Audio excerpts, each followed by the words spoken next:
Bonjour, j'espère que vous allez bien. Bienvenue dans ce nouveau tuto consacré à l'apprentissage du JavaScript. Donc, nous allons mettre en pratique tout ce que nous avons vu jusqu'à présent, d'accord? Donc, nous allons faire un petit projet. Donc, ça sera un projet tout simple, mais qui englobera tout ce que nous avons vu, à savoir les fonctions, les boucles, voilà, les variables. Nous allons voir quelques fonctions JavaScript, d'accord, qui sont intégrés à JavaScript. Et puis voilà, hein, vous verrez, ça ira très très vite. Donc dans cette calculatrice, donc elle se présentera de cette manière. Donc nous aurons à choisir entre l'addition, la multiplication, la soustraction et la division. Donc l'utilisateur devra mettre l'un de ces chiffres-là qui représente voilà l'opération est effectuée. Par exemple, moi je choisis l'addition, je clique sur OK, ensuite je rentre le premier nombre qui est 20, et là le deuxième nombre qui est 5, et voilà, et j'ai un message qui me dit voici le résultat 25, d'accord, puisque 20 plus 5 c'est égal à 25. Ensuite, nous pouvons également générer un message d'erreur si par exemple on veut faire une division. Si je veux faire 5, je vais d'abord choisir 4.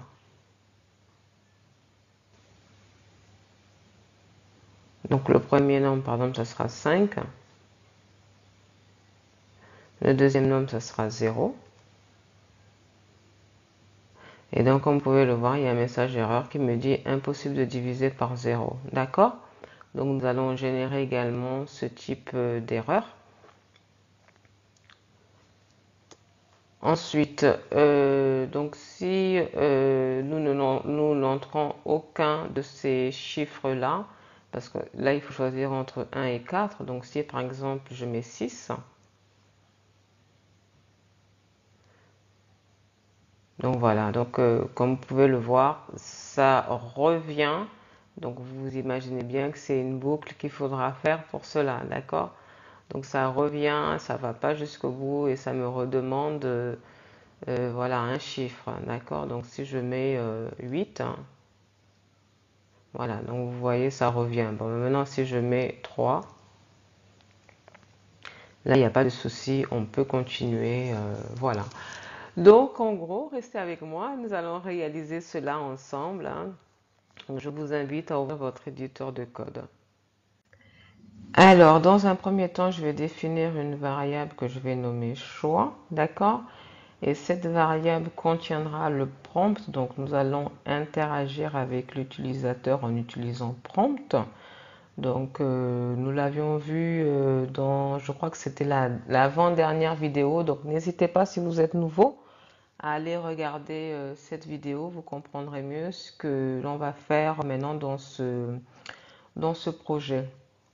Alors, je vais utiliser var pour définir ma variable.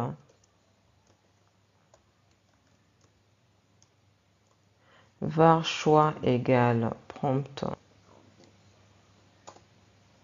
Et je vais dire veuillez, que souhaitez-vous faire comme opération?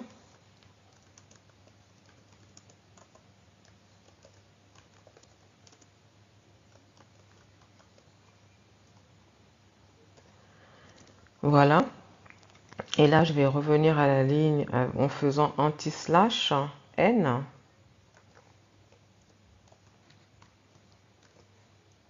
Je vais faire 2 sauts de ligne du coup. Et je vais lui demander de choisir entre l'addition, la soustraction, la multiplication ou la division.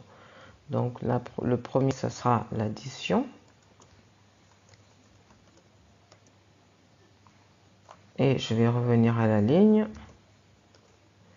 Le deuxième, ça sera la soustraction.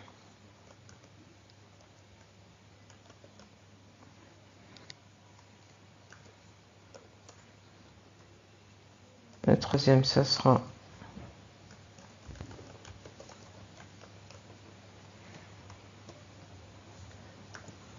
multiplication.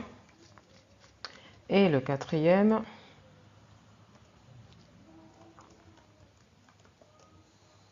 ça sera la division. D'accord? Donc voilà, donc on peut déjà aller voir ce que ça donne sur le navigateur.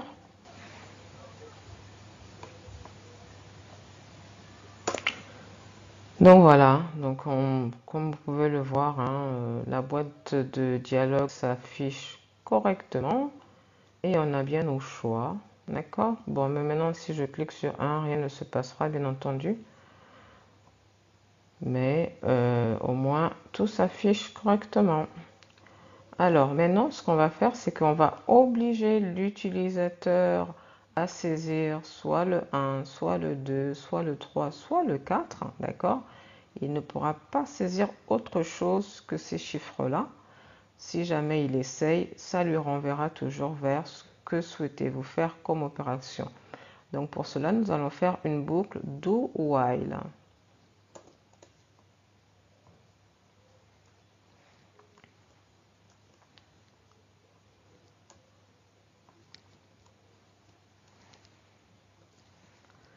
Donc, do while, donc fait, que souhaitez-vous faire comme opération? Affiche-moi toujours ce message. Si, tant que, donc while, choix. Donc, si le choix est différent de 1, d'accord? Et le choix, donc là on va rajouter un et. Et si le choix est différent de 2, et si le choix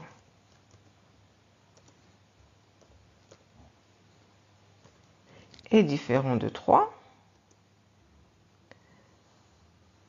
et si le choix est différent de 4, voilà. Donc, si le choix est différent de 1, de 2, de 3 ou de 4, qu'est-ce que tu fais? D'où? Que souhaitez-vous faire comme opération? D'accord? Bon, on va aller voir ce que ça donne du coup. Alors, là, je vais mettre par exemple 5. Donc voilà, il me dit que souhaitez-vous faire comme opération. Si je mets 20, on va dire je vais mettre 9. Il me dit que souhaitez-vous faire comme opération. Maintenant, si je mets 3, voilà, donc si je mets 3, là, on peut continuer, d'accord? Donc, c'est ce qu'on va faire, on va continuer. Mais dans un premier temps, j'aimerais vous montrer une variable spéciale JavaScript, d'accord? Qui est number. Donc, number, c'est pour dire que le choix que l'utilisateur doit donner doit toujours être un nombre, d'accord? Donc, on mettra number ici.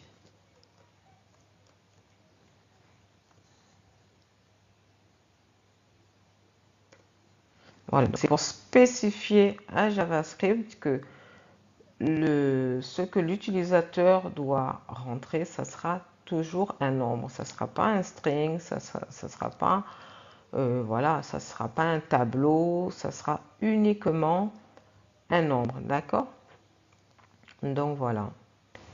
Maintenant, on va continuer, on va lui demander, donc si tout se passe bien, s'il a bien rentré, voilà, l'addition, la soustraction, la division, qu'est-ce qu'on va lui demander? On va lui demander maintenant d'entrer un nombre. Donc pour cela, on va définir une autre variable que l'on va nommer premier nombre.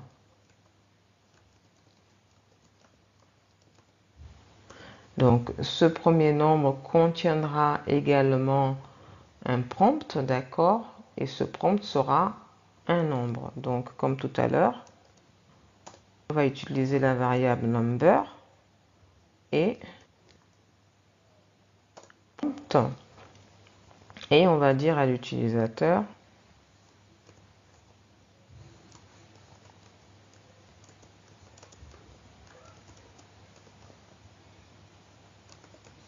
entrer un premier nombre.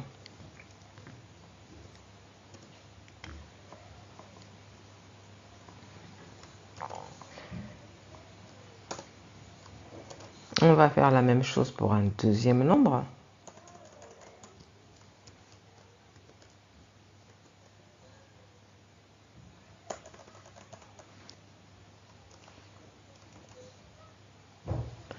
Ça sera plutôt ici. Deuxième nombre. Donc pareil, ça sera un nombre, d'accord? Et ici, on va mettre entrée 1. Deuxième nombre, d'accord? Donc là, on peut aller tester.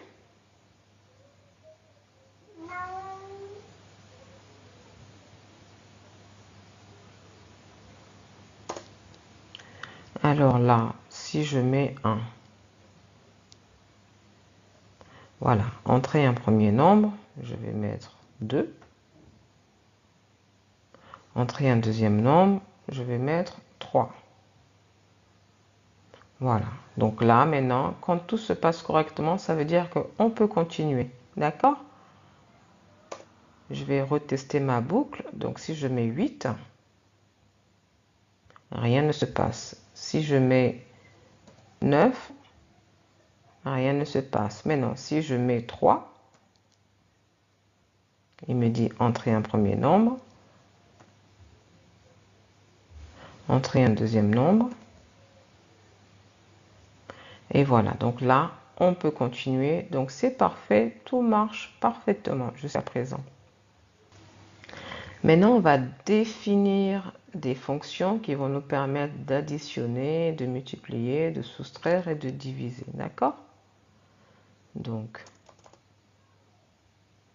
alors, on va dire function. On va commencer par l'addition. Il prendra en paramètre nombre A et nombre B.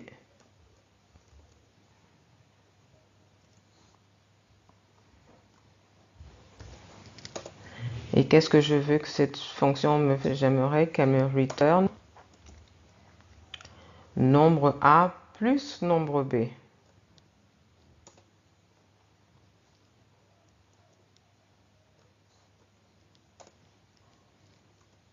Ok, donc c'est tout. Donc là, on a notre addition. Maintenant, on va faire avec la soustraction et tous les autres.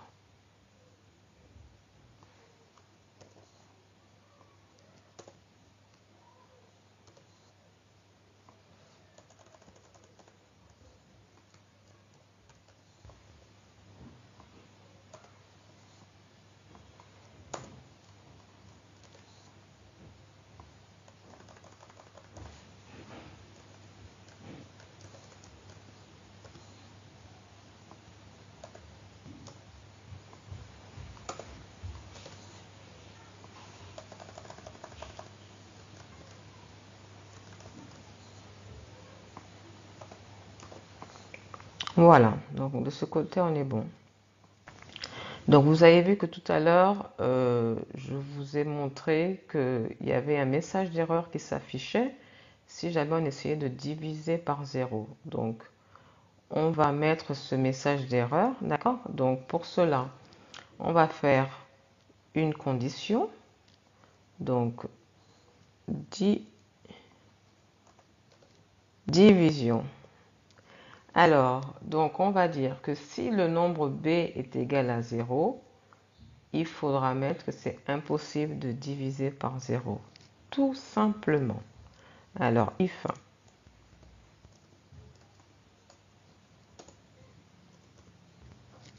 if nombre b est égal à 0,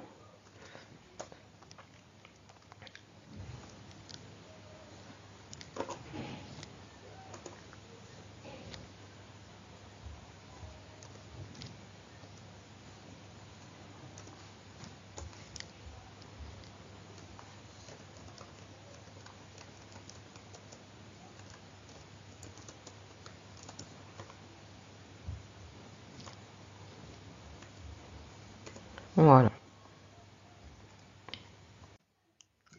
Alors maintenant, nous allons obliger l'utilisateur à entrer uniquement, à insérer un nombre. D'accord? Donc quand on va lui dire entrer un premier nombre ou entrer un deuxième nombre, il devra entrer uniquement un nombre. Si jamais il entre autre chose qu'un nombre, donc il y aura toujours ce message qui lui dit d'entrer un premier nombre. Donc pour cela, nous allons faire une boucle do while comme tout à l'heure. Et nous allons voir une nouvelle fonction que nous n'avons pas vue jusqu'à présent qui est is not a number. D'accord? Donc on va faire ça de suite.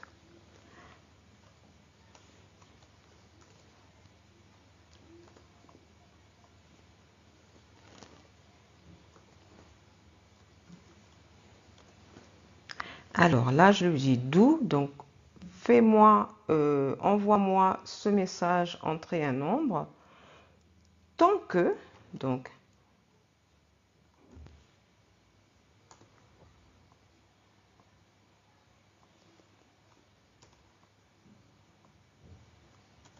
tant que premier nombre n'est pas un nombre, is not a number veut dire n'est pas un nombre, d'accord? Donc s'il montre autre chose qu'un nombre, il faudra me renvoyer ce message, d'accord? On fait aussi la même chose pour deuxième nombre, donc ou. Donc là, c'est comme ça qu'on écrit ou en JavaScript. Donc si le deuxième nombre n'est pas un nombre, d'accord? Donc il faudra renvoyer ce message de entrer un deuxième nombre. On va aller tester cela du coup. J'actualise. Voilà, donc là je vais choisir la soustraction. Alors du coup, si je mets P et je mets T, donc vous avez vu, la boucle se met en place parce que je n'ai pas mis un nombre. Si je mets 5 et que je mets W, voilà, pareil. Donc là, on rentre dans cette condition qui dit que, voilà, dans la boucle, parce que je n'ai pas, l'un ou l'autre n'était pas un nombre. Maintenant, si je mets 6, je mets 8. Donc là, tout va bien. Les deux sont des nombres. Donc là, on peut continuer sans problème. D'accord? Donc tout marche correctement. Donc on va continuer. Donc là, on va utiliser switch pour choisir l'opération en fonction de notre choix, en fonction du choix de l'utilisateur. Donc switch, nous l'avons vu, je crois c'était les 4 dernières vidéos. Donc pareil, n'hésitez pas, si vous n'avez pas vu les anciennes vidéos, allez-y jeter un coup d'œil. Comme ça sera plus clair pour vous. D'accord? Surtout si vous êtes débutant. Donc nous allons mettre le mot-clé switch.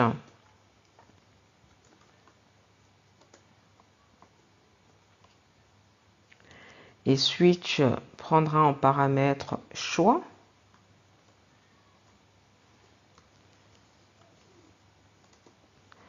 Alors, le cas 1. Donc, on va définir une variable résultat.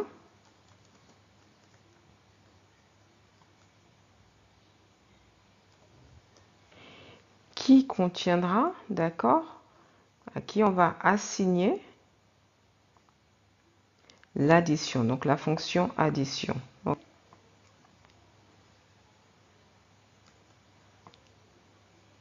Je vais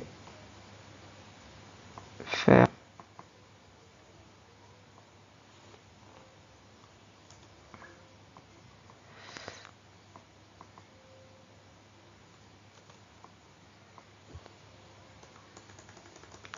et là on mettra en paramètre ce que l'utilisateur aura entrée. Donc là, ici, c'est premier nombre.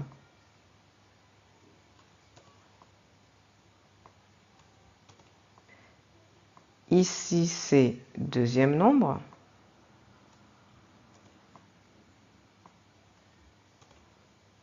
Voilà. Et ensuite, on fera un break pour que tout s'arrête à ce niveau-là. D'accord? Donc, de ce côté, on est bon. Si jamais c'est l'addition, voilà ce qui se passera. Il faudra qu'il m'additionne ce que nous aurons entré en première valeur et ce que nous aurons entré en deuxième valeur. D'accord? Maintenant, on va faire la même chose avec la soustraction. Donc, si jamais c'est le cas 2, et là c'est soustraction. Voilà.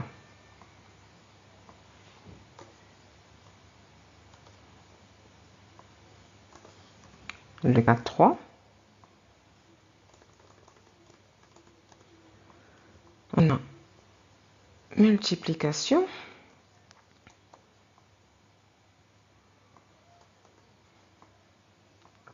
Voilà.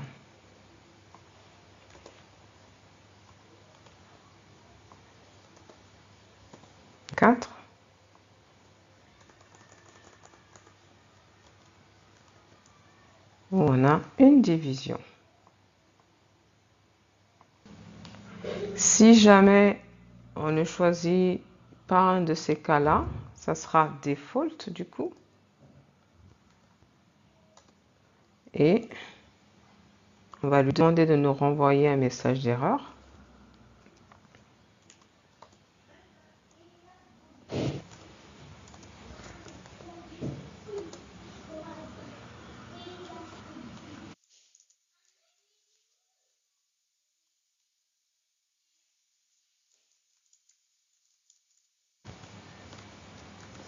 Une erreur est survenue. Maintenant, on va afficher le résultat.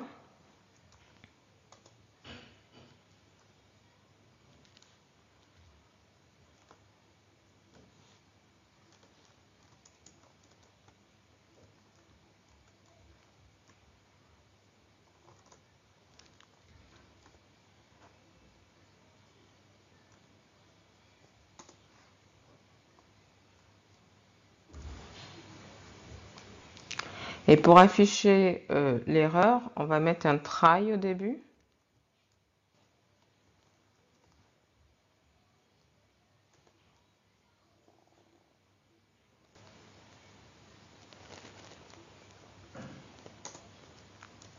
Catch.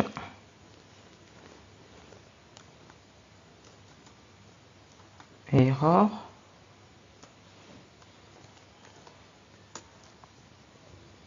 Et là, on va mettre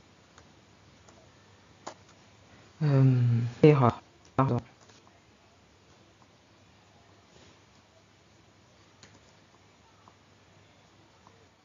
Voilà, bah écoutez, on va aller tester cela, hein, du coup. Alors, je vais actualiser. Alors, je vais commencer par la soustraction. Le premier nombre, ça sera 8. 4. Voilà, le résultat est 4. Il faudrait que je fasse un espace, que je mette un espace ici. Voilà. Donc là, ça va très bien.